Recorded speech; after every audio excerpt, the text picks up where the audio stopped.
Hallo meine Lieben, hier bin ich endlich wieder beim München-Video. Ja, und ich sitze jetzt hier schön in der Sonne, im Seehaus, im englischen Garten. Und ich hoffe, ihr habt euch nicht im April schon einen Sonnenbrand geholt, weil da war das Wetter auch schon so richtig schön. Aber ich war schlau und habe mich im Solarium ein bisschen vorgebräunt.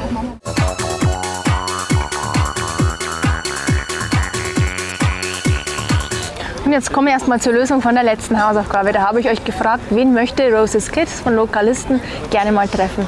Und die richtige Antwort war Paris Hilton in die Fresse. Naja, ein bisschen außergewöhnliche Antwort, aber hat auch irgendwas.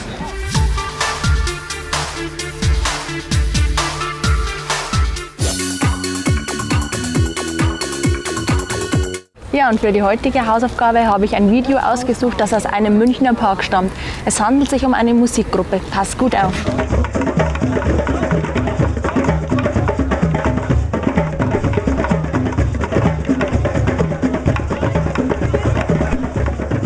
Ja, nun meine Frage. In welchem Garten sind diese Trommler zu finden? In welchem Park sind diese Trommler zu finden? Schaut vielleicht ganz genau hin, dann kommt ihr besser auf die Lösung. Oder ihr kennt die Trommler sowieso, dann wisst ihr es ja. Also ich bin gespannt auf eure Antworten. Schreibt mir diese wie immer als Kommentar unter mein Video. Und wenn jemand einen Trick hat, wie man diese Trommler loswerden kann, dann wäre ich froh, wenn ihr mir diesen Trick verraten könntet. Ciao, bis zum nächsten Mal, eure Ninji. Check, check, check. Kann man anfangen. Soll ich irgendwie sagen, jetzt sitzen wir im englischen Garten? Nee.